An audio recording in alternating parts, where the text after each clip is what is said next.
One great resource in ILC 313 is a set of mobile devices that you can use for learning in your classroom. There are 20 iPads that are dedicated to this purpose, and they're located in the storage unit here in ILC 313. They're all located on these shelves, and there's a set of 20 iPads here. Each iPad has a barcode on the back with a number. And that number corresponds with the number on the shelf, which is where each iPad belongs. So at the end of the day, you want to make sure that the iPads are returned to their proper place on the shelf and that they are plugged into the charging stations so that they're ready to go for the next class. These iPads are intended to be used in the classroom by your students or during class time. Because they're mobile devices, they're great to take out of the classroom, but they need to return to the classroom at the end of the day, which means your students will not be able to check these out overnight or outside of your class time.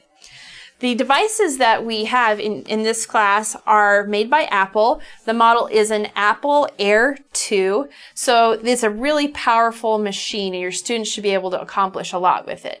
It comes in this durable case made by STM that will help protect the device for you and your students. And it comes preloaded with a set of apps that we have found to be really useful for students and for instructors. You can also request that a free app be loaded along with these apps if you have a particular activity that you're doing with your students or they need access to a particular app. So now that you know a little bit more about the devices and where they're stored, let's go into the classroom and I'll tell you more about ways that you can use them for learning. Mobile technology is a great way to introduce active learning into your classroom.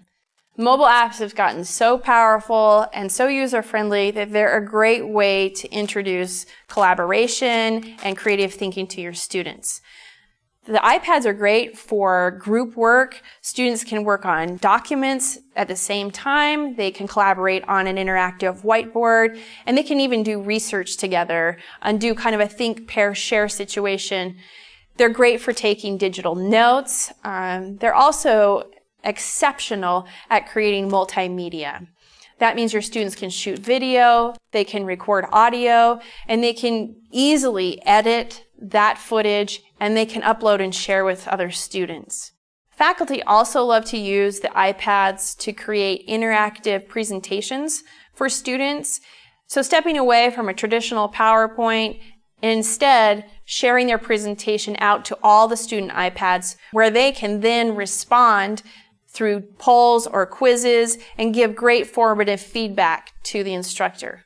Remember that a mobile device is mobile, so this is a great tool for your students to be able to go outside of the classroom and to collect images and video and footage, or to do research outside of the classroom.